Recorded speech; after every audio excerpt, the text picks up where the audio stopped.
Welcome back to Mega Man 02. Last time, we kinda failed to see El Pizzo whatsoever. Apparently Leviathan saw him on the way out, but yeah, we're getting farther and farther away from El Pizzo in our hunt, which is, not so good. This is a redundant factory. I mean, in fairness, it was a power facility.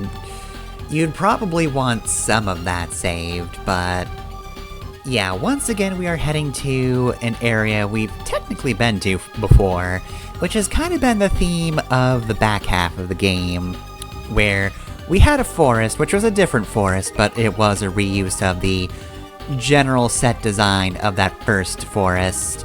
The Crystal Cavern was all fairly unique, but there was the corpse of one stage just embedded in it, so that was kind of, if not a revisit of itself, it was the reason we were able to revisit the Simurgh Bee.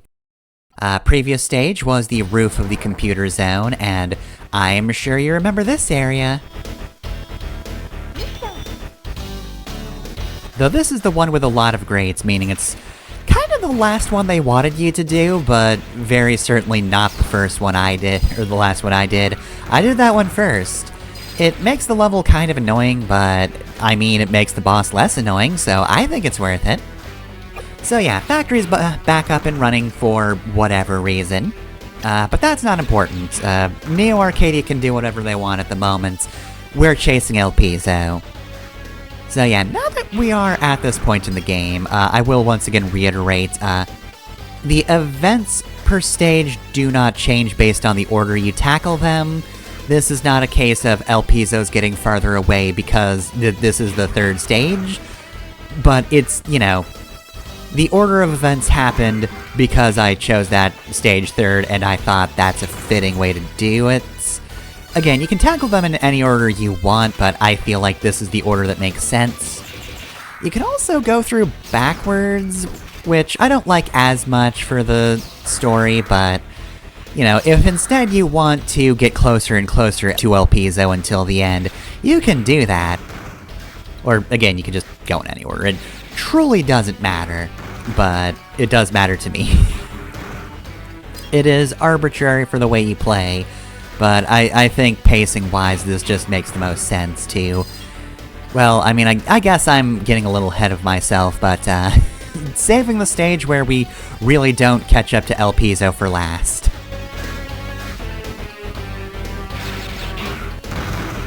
But yeah, I guess while we're heading to the boss, who we know is Fefner, I started talking about El Pizzo as an antagonist, and I just want to go over again that I just really like the storytelling in this game. Like, after having an entire game of the Resistance on the back foot, now instead of just another we have to fight Neo Arcadia storyline, it is instead, I mean, we do fight Neo Arcadia, but it is more about when you do finally have power, what do you use it for?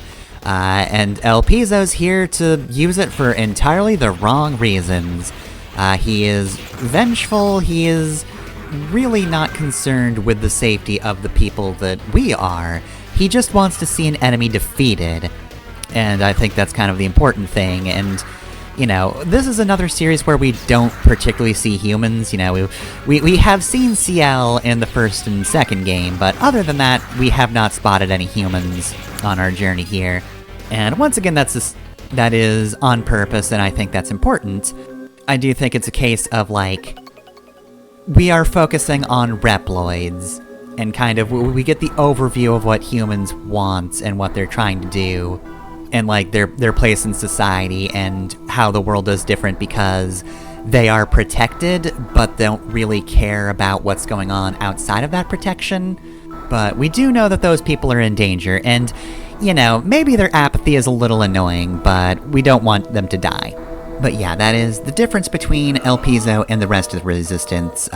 We see the totality of Neo Arcadia, and not just a bunch of enemies.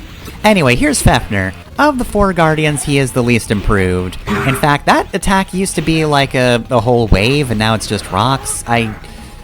This is the worst attack that he has, his EX attack. Instead of shooting fire into the air, he makes ground bursts starting at where you are, and if you don't dodge in time, it can be tricky to avoid it, but yeah, no, like, that attack is so bad, it's worse than it was in the first game. I don't think I ever specifically mentioned that when he has an aura, he uses powered-up versions of attacks. That was true in the first game, that's true here, but God, he had the aura for when he did the slam attack, and it was just rocks this time. Like, they were taller, sure, so I guess maybe it's to prevent you from kind of hitting him with an aerial attack, but I don't know, I personally go in the same way I did for his slam attack, and there's less danger to me here than there was before, and man, I got a perfect 100, Fefner. You're not even trying. But anyway, yeah, back to El Piso. He, even when he is not the villain, he is the antagonist, as I mentioned before. He, from the very beginning, was going about this the wrong way. And I just think that's a cool angle that they took, that they didn't have to. It could have just been another We Fight Neo Arcadia game, but this time instead of Copy X, it's... well, I guess it would have been the Guardians. Oh, well, we know who's laughing here, right? You couldn't stop me, Mr. Zero. I gave you all the clues.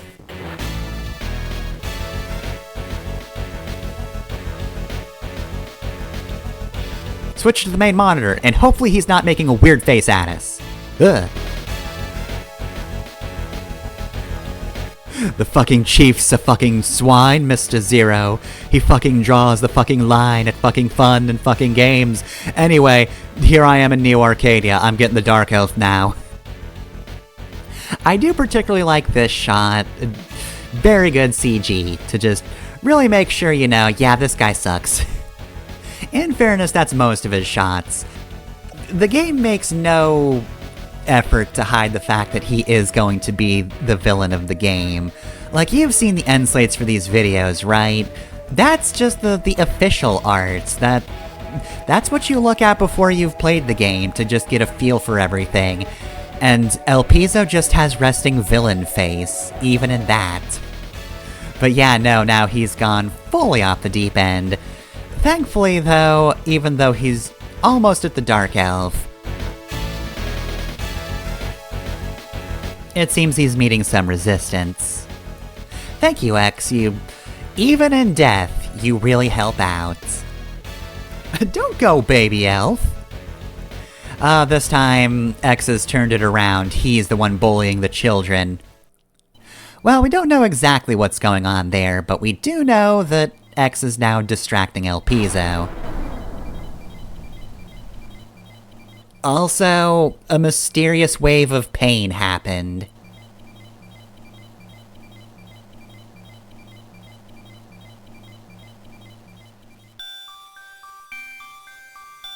Oh, X, you're here. Shouldn't you be off distracting El Piso?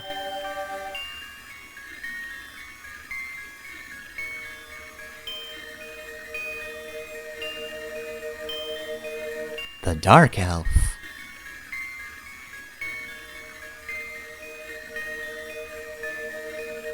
I mean, it did a little bit. He was freaking out.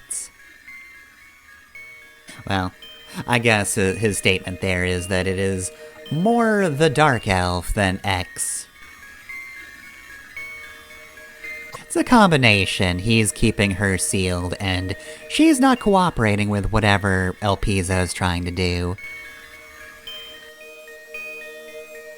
Which is good, because that does mean we have a little bit of time.